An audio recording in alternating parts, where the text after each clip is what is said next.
The beauty of being somebody who is an entrepreneur or a brander is you have found an amazing way to tell a story. That's it. You're telling a new story. You will not create anything new. Whether it's Twitter was a note on a pigeon's leg a million years ago, it's nothing new. You will not create anything new.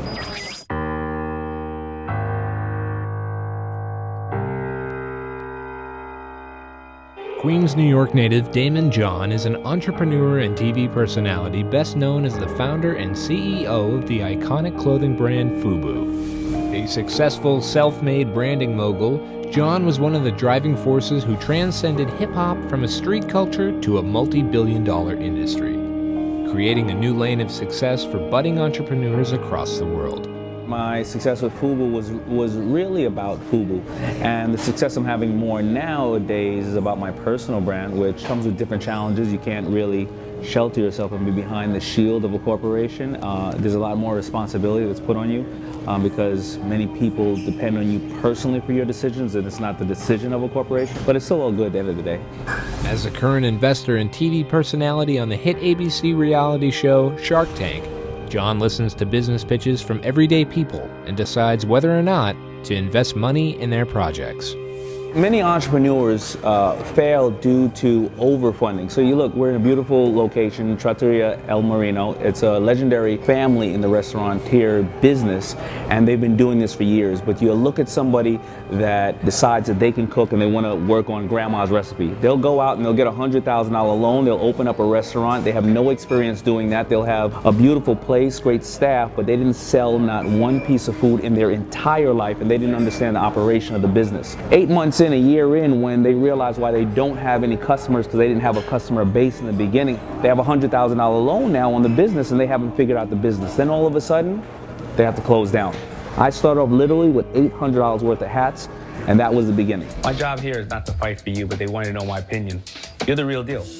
You're the real deal, and this is a real company, and that's why I was conflicted. So you don't have to speak for yourself. I'm gonna tell both of them, this guy's the real deal. Wow, that's quite an endorsement. I appreciate that. By the time that I had really created FUBU and I did my deal with Samsung, you couldn't tell me anything about my customer that I didn't know.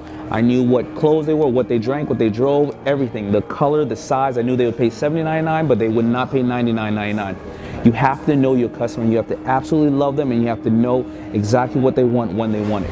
I just felt that we would spend more time arguing than anything else. Man, that is just not so. That's not going to happen. That is just my feeling. I'm out.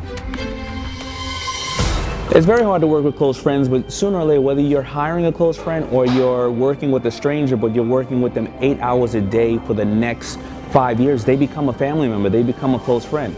And it's very hard to separate it, but I've fired friends on a Friday and I've invited them to a barbecue on a Saturday. They didn't show up, but it was, I didn't feel no way about it. You got a deal. Done. You got a deal. Robert, I really like you. Don't talk to him. He's a I hate you. I hate you. I'm sorry, Robert. I really like you. I like him better. Well, my personal definition of success has been said many different ways by many different great people. It's waking up every single day and doing what you want to do until you go to sleep. But I also, don't want to leave my kids an inheritance. I want to give them a legacy.